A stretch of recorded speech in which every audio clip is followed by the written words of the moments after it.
मुझे ना बचपन से एक फ़िल्मी कीड़ा था। मैं टीवी देखा करता था और सोशल मीडिया उस टाइम पे नहीं था। तो मोस्टली हम टीवी देखते थे। तो टीवी देखने के बाद मैं मम्मी से हमेशा बोलता था कि एक दिन आप मुझे टीवी पे ज़रूर देखना। बहुत लोगों ने सपोर्ट किया, मैं उनको कभी भूलता नहीं, ठीक है। और किसी ना किसी के सक्सेस के पीछे बहुत लोग होते हैं। तो मैंने अपने सोशल मीडिया पे भी किसान आंदोलन के लिए समर्थन किया था। उनके लिए मैंने डाला था, लिखा था, स्टोरीज डाल दिया। अगर पुरानी स्टोरीज देखे कहीं पे, तो मैंने चाहा था कि अगर काश मेरे पास इतना टाइम या इतना वे मिले तो मैं उनके साथ बैठूंगा।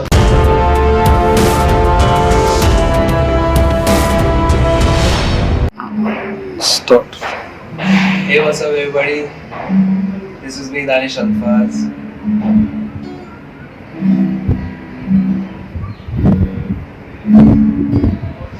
लेकर यादें तेरी रातें मेरी, लेकर यादें तेरी रातें मेरी, मुझसे बातें तेरी करती है चाहनी। तन्हा है तुझ बिन रात मेरी, दिन मेरे दिन के जैसे नहीं। तन्हा बदन तन्हा है, न मेरी आंखें रहे। आजा मेरे अब रूबरू, जीना नहीं बिन तेरे। तेरे बिन मैं यूं कैसे जिया, कैसे जिया तेरे बिन मैं यूं कैसे जिया, कैसे जिया तेरे बिन।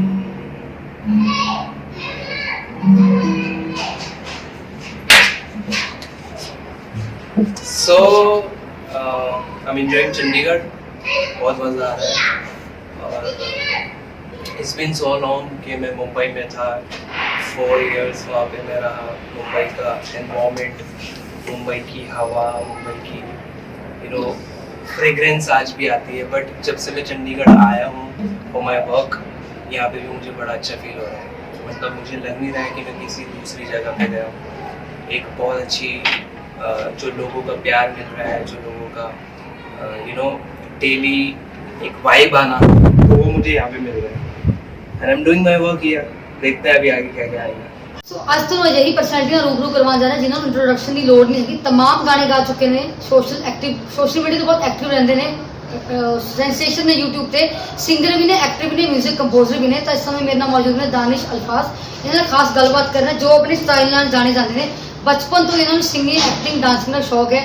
शाहरुख खान, दीपिका, सलमान खान, ऐश्वर्या राय ਨੂੰ अपना क्रश ਮੰਨਦੇ ਨੇ। ਇਹਨਾਂ ਦੇ ਫੇਵਰਿਟ ਸਟਾਰਸ ਨੇ। ਤਾਂ ਇਹ ਚਾਹੁੰਦੇ ਨੇ ਕਿ ਜਿਹੜਾ ਇਹਨਾਂ ਦਾ ਸਟਾਈਲ ਹੋਵੇ ਬਿਲਕੁਲ ਵੱਖਰਾ ਹੋਵੇ, ਹਟਕੇ ਹੋਵੇ, ਕਿਸੇ ਨਾਲ ਵੀ ਮੈਚ ਨਾ ਖਾਂਦਾ ਹੋਵੇ। ਤਾਂ ਇਹਨਾਂ ਨਾਲ ਖਾਸ ਗੱਲਬਾਤ ਕਰਦੇ ਹਾਂ। ਤੇ ਸੌਂਗਸ ਕਾਫੀ ਟ੍ਰੈਂਡਿੰਗ ਵਿੱਚ ਨੇ, ਪਾਰਟੀ ਹੋ ਰਹੀ ਹੈ, ਸ਼ੂਗਰ ਬਿਸਕਿਟ ਹੈ, तमाम ऐसे कई सारे गाने ने। दानिश ਨਾਲ ਖਾਸ ਗੱਲਬਾਤ ਕਰਦੇ ਹਾਂ, ਇਸ ਬਾਰੇ ਉਹਨਾਂ ਦੇ ਵਿਚਾਰ ਵੀ ਜਾਣਦੇ ਤੇ ਥੋੜੀ ਬਹੁਤ ਕਿਸਾਨੀ ਮੁੱਦੇ ਦੀ ਗੱਲਬਾਤ ਕਰਾਂਗੇ। दानिश ਤੁਹਾਡਾ ਬਹੁਤ ਬਹੁਤ ਸਵਾਗਤ ਹੈ ਟੀਵੀ NRI ਤੇ। Thank you so much for all, thank you so much. ਤਾਂ ਜਿੱਦਾਂ ਤੁਸੀਂ ਡਿਜੀਟਲ ਸੈਂਸੇਸ਼ਨ ਹੋਣਾ, ਐਕਟਿਵ ਰਹਿਣਾ ਸੋਸ਼ਲ ਮੀਡੀਆ ਤੇ, ਸਿੰਗਿੰਗ ਵੀ ਪਸੰਦ ਹੈ, ਐਕਟਿੰਗ ਵੀ ਪਸੰਦ ਹੈ, ਇਹ ਸਾਰਾ ਸ਼ੌਕ ਤੁਹਾਨੂੰ ਬਚਪਨ ਤੋਂ ਹੀ ਸੀਗਾ। ਇਹਦੇ ਬਾਰੇ ਜਾਣਨਾ ਚਾਹਾਂਗੇ ਕਿੱਦਾਂ ਸਟਾਰਟ ਹੋਈ ਸਫ਼ਰ, ਕਿਉਂਕਿ ਫਾਦਰ ਤੁਹਾਡੇ ਪ੍ਰਾਈਵੇਟ EMPLOYE ਨੇ, ਮਦਰ ਹਾਊਸਵਾਈਫ ਨੇ। मुझे ना बचपन से एक फिल्मी कीड़ा था। मैं टीवी देखा करता था और सोशल मीडिया उस टाइम पे नहीं था। तो मोस्टली हम टीवी देखते थे। तो टीवी देखने के बाद मैं मम्मी से हमेशा बोलता था कि एक दिन आप मुझे टीवी पे ज़रूर देखोगे। तो हालांकि वो दिन मैंने पूरा किया वो दिन हो चुका। और मैं जितने भी स्कूल कॉलेजेस में कोई एनुअल इवेंट होता था या कोई भी शोज़ होते थे तो मैं पार्टिसिपेट करता था। और हमेशा फर्स्ट तो मैं प्राइज़ लेके आता था।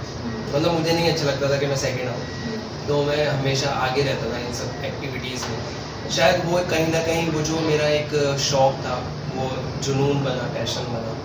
और फिर स्टडी के साथ साथ मैंने एक्टिव होना शुरू किया। और ये तो पता नहीं था मुझे कहाँ जाना है, कैसे करूँगा, क्योंकि मुंबई मेरे लिए बहुत नया था। तो बस माइंड में लाके कुछ करके दिखाना है और आज यहाँ आपके साथ। अच्छा साफ पता लगदा ਤੁਸੀਂ म्यूजिक लवर हो, बहुत तगड़े हो, ਤੁਸੀਂ जगह जगह बॉडी 4 टैटूज बनाए हुए चेस्ट पे, आर्म्स के ऊपर ਤੇ एक रिलीजियस धार्मिक टैटू है। ਇਹਦੇ ਵਾਸਤੇ जानना चाहांगे कि म्यूजिकल भी है, मतलब हर तरह का कॉम्बिनेशन देखने को मिल रहा है।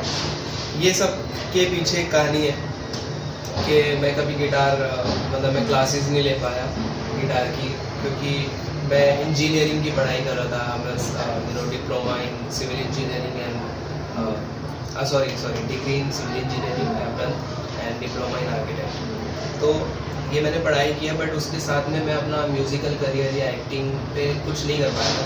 तो मैंने एक दिन सोचा था कि मैं अपने हाथ पे गिटार का टैटू ज़रूर बनवाऊंगा।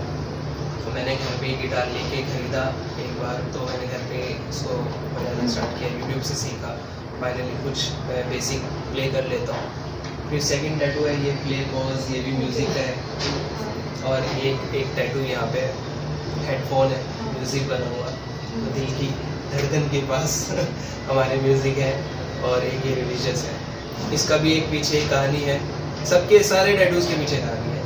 मुंबई में जब मैं गया था तो वहाँ पे मैंने ये सब चीज़ें देखी थी, थोड़ा सा पार्शलिटीज कुछ चीज़ों में एक्सप्लेन नहीं करूँगा, ਉਹਨੂੰ ਤੁਸੀਂ ऑब्जर्व करके then ਉਹਨੂੰ तो मैंने सोचा कि यार अगर मुझे एक पब्लिक फिगर बनना है, लोगों को मुझसे इंस्पिरेशन मिले कि क्या करना चाहिए, तो मैंने ये बनाया कि सबसे पहले इंसान बनो। अगर मुझसे कोई इंस्पिरेशन लेना चाहता है तो मैं यही चाहता हूँ कि सबसे पहले एक अच्छा इंसान बनो, उसके बाद एक आर्टिस्ट बनो। ਤੁਸੀਂ तमाम गाने कंपोज कर चुके हो, गा भी चुके हो, काफी ट्रेंडिंग ਵਿੱਚ ਵੀ ਰਹੇ ਜਿੱਦਾਂ ਪਾਰਟੀ ਹੋ ਰਹੀ ਹੈ, ਸ਼ੂਗਰ ਬਿਸਕਿਟ ਆ, ਹੋਰ ਗਾਣੇ ਨੇ। ਫੇਵਰਿਟ ਜਨਰ ਕਿਹੜਾ ਸਿੰਗਿੰਗ ਵਿੱਚ, 뮤직 ਵਿੱਚ, ਤੇ ਸਭ ਤੋਂ ਜਿਹੜਾ ਫੇਵਰਿਟ ਗਾਣਾ ਹੈ, ਮਤਲਬ ਦਿਲ ਦੇ ਕਰੀਬ ਜਿਹਨੂੰ ਕਿਹਾ ਜਾ ਸਕਦਾ, ਉਹ ਕਿਹੜਾ? ਹਾਲਾਂਕਿ ਥੋੜਾ ਔਖਾ ਹੈ, पर तस्लीम पूछना चाहूँगी। राइट बहुत डिफिकल्ट क्वेश्चन है, बट बेसिकली मैंने स्टार्टिंग सैड और लव से किया था।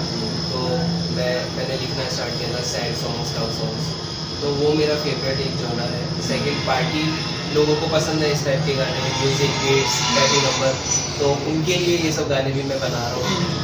और मेरे इन सब गानों में जो सबसे ज़्यादा फेवरेट मेरे दिल के जो पास है, वो करीब है, वो है दिल तूने तोड़ा, जो या दिल तूने तोड़ा है one of my my own favourite composition, जिसको मैं सबसे ज़्यादा पसंद करता हूँ। मैंने लिखा था, कंपोज किया था, उसको गाया था, उसमें एक्ट किया था, वो गाना भी ट्रेंडिंग पे चला था।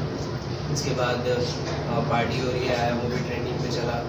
फिर दिल तूने तोड़ा है का फीमेल आया, क्योंकि दिल तूने तोड़ा है मेल यूट्यूबर फीमेल आया, वो भी बहुत अच्छा बना, पूरी टीम ने बहुत अच्छा काम किया, वो भी ट्रेंडिंग पे चला। ਅੱਛਾ ਜੇ ਤੁਸੀਂ ਪਾਰਟੀ ਹੋ ਰਹੀ ਦੀ ਗੱਲ ਕੀਤੀ ਤਾਂ ਉਹਦੇ ਕੁਝ ਅਸੀਂ ਸੁਣਨਾ ਚਾਹਾਂਗੇ ਵੀ ਕਾਫੀ ਟ੍ਰੈਂਡਿੰਗ ਵਿੱਚ Song ਰਿਹਾ, ਹਰ ਕੋਈ ਉਹਨੂੰ ਸੋਸ਼ਲ ਮੀਡੀਆ ਤੇ ਕੁਝ ਨਾ ਕੁਝ ਕਰਦਾ एक्टिविटी नजर आ रहा है। यस, उसकी कुछ लाइंस मैं गाता हूँ। उससे पहले एक कहानी उसकी छोटी सी ये थी कि वो गाने का कोई प्लान नहीं था, बट ट्रेंडिंग पे साउंड चल रहा था, ट्रेंडिंग पे चीज़ें चली थी, पार्टी हो रही है, तो वो माइंड पे क्लिक किया कि यार इसमें कुछ बनना चाहिए।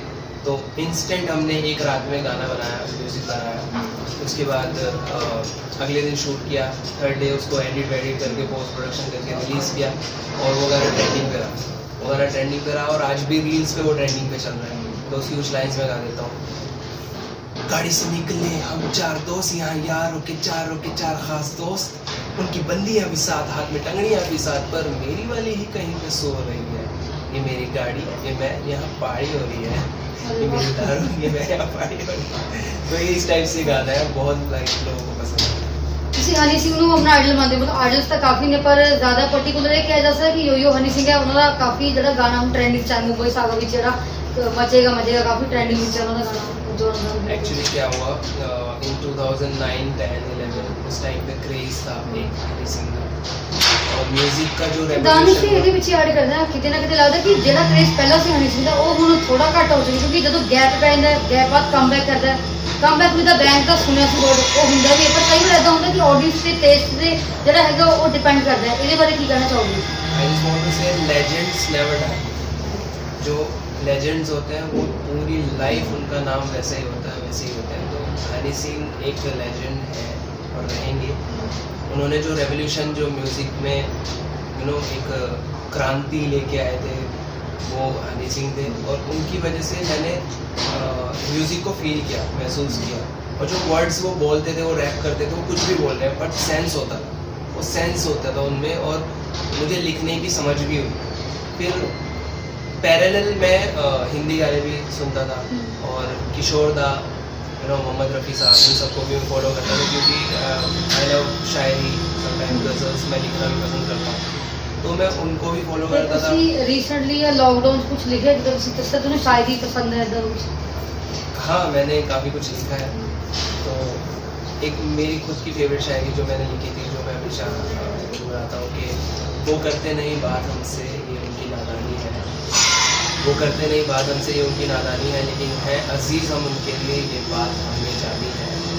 प्यार हो न जाए कहीं हमसे, इस बात से वो घबराते हैं।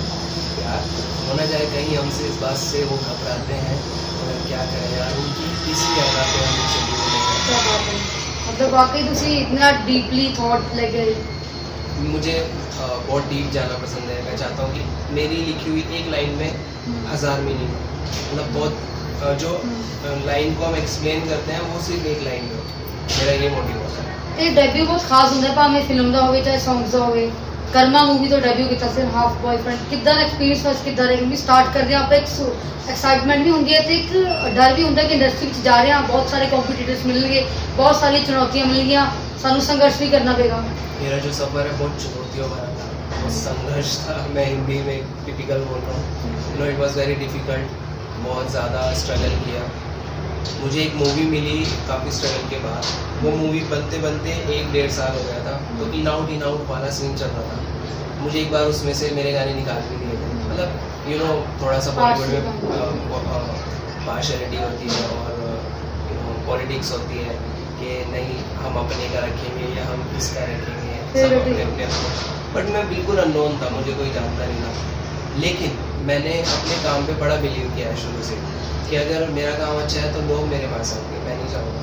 तो ऐसा हुआ, मैंने कभी मांगा नहीं किसी से हाथ फैला के काम। ये है कि मैंने अपना काम शो किया, तो उन लोगों ने मुझे पूछा तो मैंने उनको काम अपना दिया। उस दिन भी यही हुआ, मैंने अपने गाने सुनाए, उनको पसंद आए, उन्होंने रखे। फिर बीच में मूवी से गाने निकाल दिए गए, पार्शलिटीज़ हो गई, पॉलिटिक्स हो गई। बट मुझे पता था मेरा काम जो है ना वो क्वालिटी वर्क, और जो मैंने मेहनत से किया वो वर्थ है, वो लेके आएगा फल। एट दी एंड मूवी जब रिलीज़ हुई तो मेरे ही गाने थे उसमें, और पहले 2 गाने फाइनल हुए थे, फिर जब रिलीज़ हुई तो 3 गाने मेरे थे। ਕਈ ਵਾਰ ਇਦਾਂ ਦਾ ਗਾਣਾ ਗਾਇਆ ਜਾਂਦਾ ਜਿਹੜਾ ਵਿਵਾਦਾਂ 'ਚ ਘਿਰ ਜਾਂਦਾ, ਕੰਟਰੋਵਰਸੀ ਖੜੀ ਹੋ ਜਾਂਦੀ ਹੈ, ਕੋਈ ਇਦਾਂ ਦੀ ਵਰਡਿੰਗ ਸ਼ਬਦਾਵਲੀ ਦਾ ਇਸਤੇਮਾਲ ਕੀਤਾ ਜਾਂਦਾ ਹੈ। ਇਹਦੇ ਬਾਰੇ being a singer, actor, 뮤직 composer ਕੀ ਕਹਿਣਾ ਚਾਹੋਗੇ ਕਿ ਇਹ ਸਭ ਲਾਈਮਲਾਈਟ ਦਾ ਫੰਡਾ ਹੁੰਦਾ ਹੈ ਵਾਕਈ, ਜਾਂ ਉਹਨਾਂ ਨੂੰ ਪਤਾ ਹੁੰਦਾ ਕਿ ਇਹ ਅਸੀਂ ਚੀਜ਼ ਕਰਨੀ ਹੈ ਤਾਂ ਇਹਦੇ ਨਾਲ ਸਾਨੂੰ ਜਿਹੜੀ ਇੱਕ ਲਾਈਮਲਾਈਟ ਹੈ ਉਹ ਮਿਲ ਸਕਦੀ ਹੈ, ਹਾਈਲਾਈਟ ਹੋ ਸਕਦੇ ਹਾਂ ਅਸੀਂ। ਤੇ ਪਲੱਸ ਇਹਦੇ ਵਿੱਚ ਇੱਕ ਚੀਜ਼ ਹੋਰ ਹੈ ਕਿ ਚਾਹੇ ਕੋਈ ਰੈਪਰ ਹੈ, ਸਿੰਗਰ ਹੈ, ਚਾਹੇ ਕੋਈ ਐਕਟਰ ਹੈ, ਕਈਆਂ ਨੂੰ ਧਮਕੀ ਵੀ ਮਿਲਦੀ ਹੈ ਮਾਰਨ ਦੀਆਂ। ਉਹਦੇ ਬਾਰੇ ਇਹ ਚੀਜ਼ ਗਲਤ ਹੈ ਕਿਉਂਕਿ ਇਨਸਾਨ ਆਪਣੀ ਮਿਹਨਤ ਨਾਲ ਖੜਾ ਹੋਇਆ ਹੈ। वॉर है चाहे रैप वॉर है, चाहे किसी तरह की वॉर है, ਇਹਦੇ ਬਾਰੇ ਤੁਹਾਡੇ ਕੀ विचार? मेरी लाइफ में मैं समझता हूँ कि कुछ लोग करते हैं ये सब चीज़ें, कंट्रोवर्सीज उनको पसंद होती है, शायद उनको लगता है इससे फेम और पैसा मिलता है, लेकिन मैं आज यहाँ पे बैठा हूँ, आज सिर्फ मैंने डिसेंट काम करना चाहा, डिसेंट काम किया, अपने दम पे मेहनत की।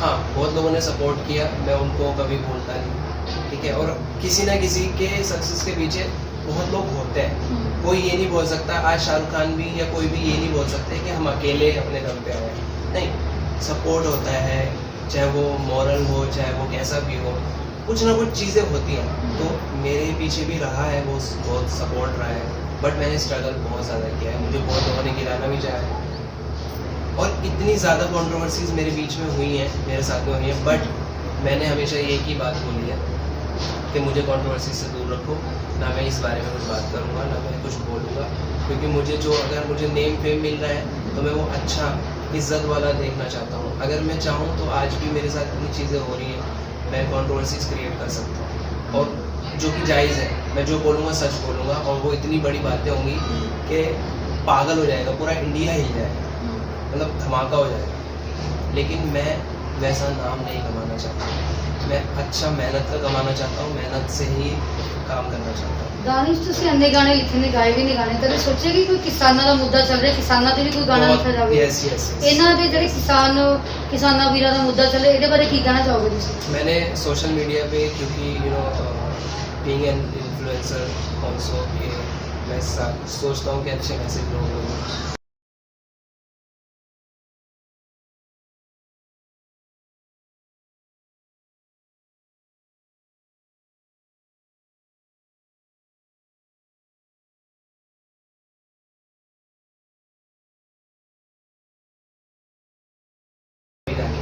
मैंने ये भी कोशिश की थी, बट फाइनली आज मैं यहाँ पे हूँ चंडीगढ़ में, तो मैं ये भी ट्राई करूँगा कि मैं एक बार कुछ ना कुछ ऐसा करूँ। दानिश कई बार ऐसा ਹੁੰਦਾ ਵੀ ਧਰਮ ਦਾ ਵੈਸੇ ਸਭ ਬਰਾਬਰ ਨੇ, ਕਈ ਵਾਰੀ ਮੁਸਲਿਮ ਧਰਮ ਦਾ ਹੁੰਦਾ, ਕੋਈ ਪਾਕਿਸਤਾਨ ਤੋਂ ਆਇਆ ਹੁੰਦਾ, ਉਹਨਾਂ ਨੂੰ ਇੰਨੀ ਤਵੱਜੋ ਨਹੀਂ ਦਿੰਦੇ ਬਾਲੀਵੁੱਡ 'ਚ। ਇਹਦੇ ਬਾਰੇ ਕੀ ਕਹਿਣਾ ਚਾਹੋਗੇ ਕਿ ਧਰਮ ਤਾਂ ਸਾਰੇ ਬਰਾਬਰ ਨੇ, हिंदू सिख मुस्लिम ईसाई? मेरे मोस्टली जितने भी फ्रेंड हैं, जितने भी फ्रेंड्स लोग हैं मेरे, चाहे वो स्कूल के हों, कॉलेज के हों, या मुंबई के हों, या चंडीगढ़ के हों, सब हिंदू या सिख, क्रिश्चियंस भी हैं। तो मैं मुंबई में सबसे पहले एक क्रिश्चियन के साथ ही रहा हूँ कुछ टाइम तक। तो मैं सबको एक ही मैसेज देता हूँ, यार इंसान बनो, सबसे पहले, और इक्वल एक दूसरे को ट्रीट करो, क्योंकि ये हम लोगों ने खाली यही हिंदू मुस्लिम वाली बात भी नहीं है। खाली अगर मैं मुस्लिम की बात करूँ ना, तो मुस्लिम के अंदर भी कास्ट वाइज डिवाइड किया हुआ है। ऊपर से ये सब बना के नहीं भेजा है, ये सब हमने बनाया इस दुनिया में। तो ये सब मैंने देखा था। और एक्चुअली क्या हुआ था, जब मैं मुंबई गया था, मैं छोटा सा इंसिडेंट बताता हूँ। मुंबई में जब मैं गया तो मुझे रेंट के लिए फ्लैट ढूंढना था। पहले तो मैं किसी के साथ शिफ्ट हुआ, बट जब मैं कुछ थोड़ा अपने स्टेबल हुआ तो मैंने सोचा अपना एक फ्लैट लेता हूँ। तो फ्लैट ढूंढा मैंने, बहुत जगह मैंने, सोसाइटी, जितनी भी सोसाइटी में मुझे पसंद आए, बात हो गई। फिर उन्होंने एट द एंड मेरा नाम पूछा कि आपका नाम क्या है। मैंने बोला दानिश। तो बोले पूरा नाम बताओ। मैंने बोला दानिश अल्फाज। अच्छा मुस्लिम हो? मैंने बोला हाँ। तो बोले कैसे हो सर? मुझे बताया। मैं इतना डिसअपॉइंटेड था उस टाइम पे, मुझे कहीं भी फ्लैट नहीं मिल रहा था। मैंने जो भी अच्छे फ्लैट थे नहीं मिले। तो मैंने एट द एंड फिर मैंने देखा कि कुछ लोग भी करते हैं काम को लेके भी, हिंदू मुस्लिम वाला, बट मैंने फिल्म इंडस्ट्री में बहुत कम देखा। फिल्म इंडस्ट्री में नहीं है इतना। फिल्म इंडस्ट्री में सब इक्वल ट्रीट करते हैं एक दूसरे को, सिर्फ टैलेंट की कदर होती है वहाँ पे एट द एंड। तो जब मुझे घर के से मैं बहुत डिसअपॉइंटेड था, तो मैंने जाके ये टैटू बनवाया। फिर कोई भी मुझसे पूछता था कि आप कौन हो, मुस्लिम हो, हिंदू हो, तो मैं उसको सीधा ही दिखाता था ऐसे। तो फिर लोगों के थॉट्स थोड़ा सा चेंज होना शुरू हुए। ਤੇ ਸਾਨੂੰ ਪਤਾ ਲੱਗਾ ਐਸ਼ਵਰੀ ਦਾ ਤੁਹਾਡੀ ਕਰਸ਼ ਆ, ਤੁਸੀਂ ਬਹੁਤ ਪਸੰਦ ਕਰਦੇ ਸੀ। ਕਿਹੜੀ ਹੈਗੀ ਫਿਲਮ ਦੇਖੀ ਸੀ ਐਸ਼ਵਰੀ ਰਾਏ ਦੀ, ਐਸ਼ ਦੀ, ਜਿੱਥੇ ਤੁਸੀਂ ਉਹਨਾਂ ਤੇ ਲੱਟੂ ਹੋ ਗਏ ਤੇ ਗੱਲ ਕਰੀਏ ਦਾ? मैं सबसे पहले उनकी जो मूवी थी हाँ अब लौट चले, ऐश्वर्या राय, उस मूवी में ऐश्वर्या राय जितनी खूबसूरत और जितनी टैलेंटेड है, मुझे नहीं लगता कि टिल द डेट कोई ऐसा लगेगा या ऐसा है। तो उसके बाद फिर आज भी देखो, ऐ दिल मुश्किल आई थी, आज भी कोई कंपैरिजन नहीं है। तो ਅੱਜ ਵੀ ਉਹਨਾਂ ਹੀ ਪਿਆਰ ਹੈ, ਚਾਹੇ ਕੌਣ ਐਸ਼ਵਰੀ ਦਾ ਵਿਆਹ ਹੋ ਚੁੱਕਿਆ ਹੈ, प्यार तो नहीं है। ਦਿਲ ਤਾਂ ਟੁੱਟਿਆ ਹੋਇਆ, शादी हो गई, फिर अभिषेक बच्चन थोड़ा दिल बहुत टूटता है दिल, क्या कर सकते हैं। ਸੱਚਾਈ ਔਨ ਕੈਮਰਾ ਦੱਸ ਰਹੇ, ਐਸ਼ਵਰੀ ਦਾ ਵਿਆਹ ਹੋ ਗਿਆ, ਦਿਲ ਟੁੱਟਿਆ ਸੀ ਇਹਨਾਂ ਦਾ। ਐਸ਼ਵਰੀ ਜੇਕਰ ਤੁਸੀਂ ਇੰਟਰਵਿਊ ਦੇਖ ਰਹੇ ਹੋ, ਅਲਫਾਜ਼ ਜ਼ਰੂਰ ਦੇਖੋ, ਦਾनिश ਨੇ ਤੁਹਾਡੇ ਬਾਰੇ ਕੀ ਕਿਹਾ। नहीं ऑब्वियसली, बट ठीक है, दूर से देख के खुश है। ਮੈਂ ਸਭ ਤੋਂ ਪੁੱਛਿਆ ਸੀਗਾ ਕਿ ਜਿੱਦਾਂ ਤੁਹਾਡਾ ਨਾਮ ਹੈ ਦਾनिश अल्फाज, म्यूजिक ਨਾਲ ਰਿਲੇਟਡ ਹੈ अल्फाज? अल्फाज, यस अल्फाज, क्योंकि मैं लिखता था तो एक्चुअली क्या है, मेरा नाम जो रियल नेम था वो दानिश मिर्ज़ा है।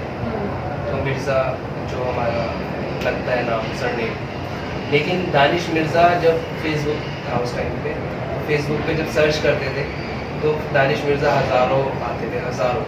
तो मैंने सोचा यार एक यूनिक, सबसे पहले अगर आपको कुछ बनना है, आपको अलग दिखना है, तो एक यूनिक आइडेंटिफिकेशन बनानी पड़ती है। तो मैंने बोला सबसे पहले एक नाम पे वर्क करना चाहिए, नाम चेंज होना चाहिए। तो अल्फाज नाम मुझे बड़ा पसंद था और मैं लिखता भी था, तो मैंने अल्फाज नाम लगाया। मैंने सोचा कि दानिश तो रह गई, एक उसके पीछे अल्फाज लगाया, तो दानिश अल्फाज लगाया। तब उसके बाद तो मेरा एक फ्यूचर, एक मोटिव था, एक प्लान था। उसके बाद दानिश अल्फाज वर्ल्ड में एक ही था फेसबुक पे। फिर इतने सारे फैंस बने, माशाल्लाह सबने प्यार दिया, फैन फॉलोइंग हुई। आज दानिश अल्फाज भी लाखों मिल जाएंगे। ਤੇ ਦਾनिश ਨੂੰ ਫਿਊਚਰ ਪਲਾਨਸ ਕੀ ਨੇ, ਤੇ ਜਾਂਦੇ ਜਾਂਦੇ ਆਪਣੇ ਚਾਹਣ ਵਾਲੇ ਵਾਸਤੇ ਇੱਕ ਪਰਫੈਕਟ ਸੀ ਐਂਡਿੰਗ ਕਰਦੇ ਜਾਓ? ओके, तो फ्यूचर प्लान्स तो यही है, आप लोगों को एंटरटेन करना, आप लोगों के लिए बहुत सारी चीज़ें लेके आना, ताकि आप बोर ना हो लाइफ में।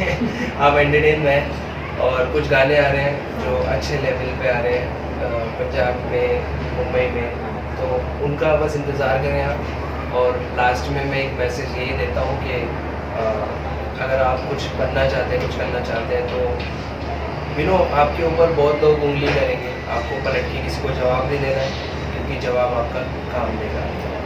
ਤੇ ਇੱਕ ਪਰਫੈਕਟ ਜਿਹਾ ਗਾਣਾ ਕੋਈ ਇੰਟੈਂਡ ਕਰਦੇ ਜਾਓ, ਜਦੋਂ ਤੁਸੀਂ ਕਿ ਐਂਟਰਟੇਨ ਹੀ ਕਰਨਾ ਹੈ, ਐਂਟਰਟੇਨ ਹੀ ਕਰਨਾ ਹੈ। ओके, तुझसे ही तो मिली है राहत, तू ही तो मेरी है चाहत, तुझसे ही तो मिली जिंदगी। तेरी यादें हैं कुछ अधूरी, सांस आधी है कुछ है पूरी, आंखों में है कैसी ये नमी। मेरा मन कहने लगा पास आके न तू दूर जा, छूने दे होठ तेरे जरा सांसों में अपने बसा।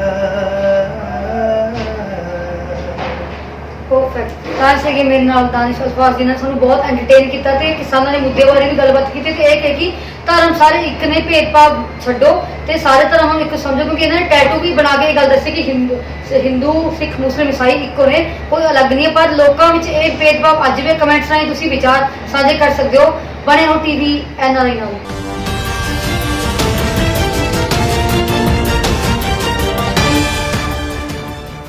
ਕਹਿੰਦੇ ਨੇ ਜਿਵੇਂ ਕਿਸੇ ਫੁੱਲ ਨੂੰ ਮਹਿਕਣ ਲਈ ਉਹਦਾ ਖਿੜ ਜਾਣਾ ਜ਼ਰੂਰੀ ਹੁੰਦਾ ਹੈ, ਉਵੇਂ ਕੋਈ ਰਿਸ਼ਤਾ ਨਿਭਾਉਣ ਲਈ ਉਹਦਾ ਮਿਲ ਜਾਣਾ ਜ਼ਰੂਰੀ ਹੁੰਦਾ ਹੈ। ਸੋ ਰਜਿਸਟਰ ਕਰੋ ਜੀ ਸਾਨੂੰ ਸਾਡੀ ਵੈਬਸਾਈਟ nrimb.com ਤੇ।